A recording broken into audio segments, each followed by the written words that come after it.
നമ്മളിപ്പോൾ ഉള്ളത് പാലക്കാട് ജില്ലയിലെ തൃത്താലക്കടുത്ത് കപ്പൂര് നമ്മുടെ സുഹൃത്ത് റഷീദ്ക്കയുടെ വീട്ടിലാണ്. വീട്ടിൽ സിറ്റ് ഔട്ട് തന്നെ ഡൈനിങ്ങിലേക്ക് കയറുന്നതിന്റെ അടുത്തായിട്ട് തന്നെ ഇവിടെ കുരുമുളക് ഇരിക്കുന്നുണ്ട്. അതും കുരുമുളക് വെള്ളത്തിലാണ്. സാധാരണ കുരുമുളക് വെള്ളത്തിൽ എവിടെയും കണ്ടിട്ടില്ല. കർഷകർ ഏറ്റവും പ്രശ്നം നേരിടുന്ന സംഭവമാണ് വെള്ളം കയറി കഴിഞ്ഞാൽ കുരുമുളക് കേടുവരുന്നത്. എന്താണ് ഈ ഒരു സിസ്റ്റത്തിന്റെ പ്രത്യേകത? സാധാരണ കുരുമുളക് വെള്ളത്തിൽ ആരും അങ്ങനെ കൃഷി ചെയ്യലില്ല. ഇതിപ്പോ എന്താ വെച്ചാൽ ഇതൊരു കൊളിബ്രീനിയ എന്ന് പറഞ്ഞ ഒരു ബ്രസീലിയൻ കണ്ടൽ ചെടിയാണ്. തിപ്പല്ലി എന്ന് പറയും, ശരിക്കും ഇതിന് ബ്രസീലിയൻ കൊളിബ്രീനിയ എന്നാണ് പറയാം. അപ്പൊ അതിപ്പോ നമ്മൾ ബഡ് ചെയ്ത് കഴിഞ്ഞിച്ചാല് അത് വെള്ളക്കെട്ടില് സാധാരണ ഉണ്ടാവുക കുരുമുളക്, അത് നശിച്ചു പോവില്ല. അപ്പൊ ഇതൊരു കണ്ടൽ ചെടി വിഭാഗത്തിൽപ്പെട്ട സംഭവമായിരിക്കും അല്ലെ? ഇതിലിപ്പോ എന്തൊക്കെ ഇട്ടുള്ളത്? ഇതിലിവിടെ ചാണകപ്പൊടി, മണ്ണ്, വെള്ളം, അത്ര മാത്രം.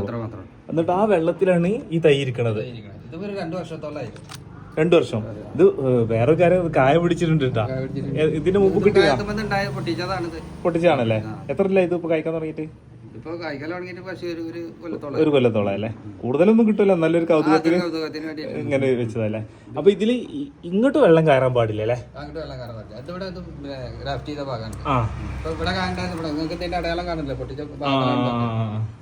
അപ്പൊ ഇതിന്റെ മുകൾക്ക് വെള്ളം കയറാതെ ഈ ഒരു സംഭവം ഇപ്പൊ എന്തെങ്കിലും പേര് കൊളിബ്രീനിയ.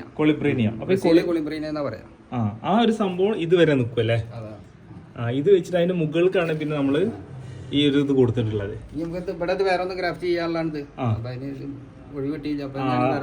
ഇത് ഇവിടെ താഴേന്ന് വന്നിട്ടുള്ള അല്ലേ? ഇത് മാത്രം, ഈ ഒന്ന് മാത്രമേ ചെയ്തിട്ടുള്ളൂ. അപ്പൊ ഇത് ഇനി മാറ്റി കൊടുത്തതാണ്.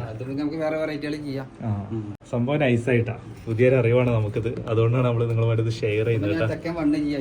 ഇത് ഏതാ ഇനം? ഇത് കരിമുണ്ടാണ്. അപ്പൊ ഇനി മറ്റേതിൽ ചെയ്യാൻ പോകുന്നത് തെക്കൻ മണ്ണ് ചെയ്യാൻ പോകണം അല്ലേ?